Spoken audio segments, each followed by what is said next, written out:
The art of context and the context of art. One of the things that has become very clear to me is that in this world of ours, if we want to ask certain questions or explore certain ideas, the question is where? Where can I do that? Because context is essential. And I found in my life the questions I was asking about the nature of the human soul, why does it matter, why are we here, what is the purpose? The context for me, I realize now, was to make sense of the questions I was asking. It needed to be in my home. Because the questions I were asking were about, well, how do I live with myth? How do I live with history? What is the point? How do I share with my children that which nourishes their minds and hearts rather than give them anger because I've been watching the news, let's say? So the question of context and our humanity is essential. Because I realized that with this context, one of the, or I should say, the place we're not looking is where we live.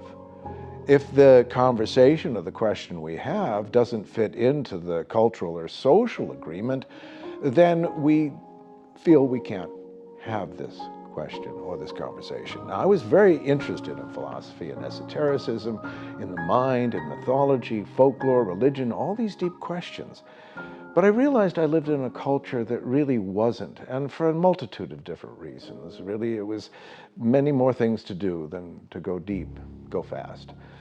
But I couldn't, and I really didn't want to, because essentially my life as an actor had shown me that side of things, where there is the celebrity, the things that we supposedly desire from culture. But what is missing, again, because the culture, and I think this is one of the problems where individuals start to look at media or celebrity and they think, oh, that context would change my problems. But you realize it's not really that context of what do other people think and how do I appear in the world, but the question of how do I live with myself? How do I ask questions that actually create context for my heart, for my soul, for my humanity? Because when I look out the window, oftentimes there doesn't seem to be that depth of concern that I feel. And I know many people feel this way.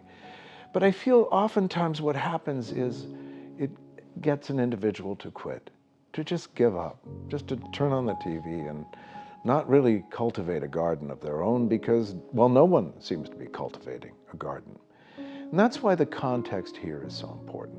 Because what's been growing privately for 43 years now is a question of what do we do with the questions that we need to ask, but others have no time for, no interest in, or really don't want to explore with you.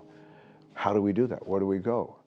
And for me, I realized I needed to use my home as a way of gathering others that were interested, like myself, in exploring ideas, in curiosity, in exploring books and authors and philosophy and theosophy and esotericism and symbolism and the tarot and all these marvelous things that if we're in a world of judgment, we're like, oh, what are they going to think if I talk about that?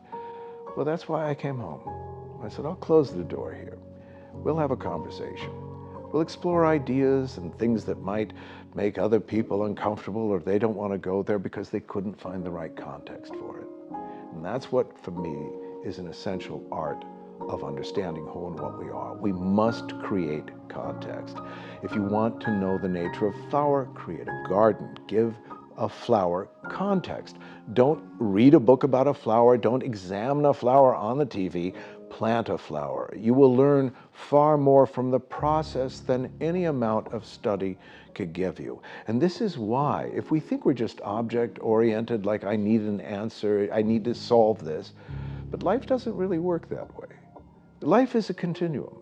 Monday moves into Tuesday, into Wednesday, 9 o'clock into 10 o'clock. We go from one year to the next. We age, we get older. So obviously there's this deep rhythm to life, this seasonal element to life. And part of the question in understanding that if this is not something that needs to be changed, but needs to be understood and given a place to grow, then it is up to me to create context. And that's what I've done, and that's what I would suggest to each of you, that look around, not with what's wrong with the neighbor or the world. That's obvious.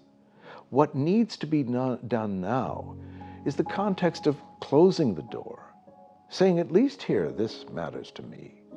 I will not use this as a way of convincing others. I will use this context as a way of giving my heart and my soul residence, because I am the guardian of these things, and I can't expect someone else to do it. So the wisdom of this element is one must be the custodian of what they love. They must cultivate the questions that burn inside of them, and they must be the protector of those questions, like a seedling or an infant. You wouldn't expose it to ridicule. You wouldn't expose it to critique. You would protect it. You would love it. You would honor it until it grew to its own strength, and then you could share it. And that's the context here. The art that I am sharing now didn't suddenly emerge, but is the outcome of a life dedication to saying, I need to ask these questions. I need to know about the human soul, even if there are individuals that say there's no such thing. Well, the questions I asked have led to art, beauty, multidimensionality, and the ability to live with myself. So this is about context. Without context, many of the things that beset and trouble us, we can never find any resolution for. So here, plant the context, the art of context, and the context is your art. Give your garden the ground to grow. This is the gift that somehow long ago I gave myself. Thanks.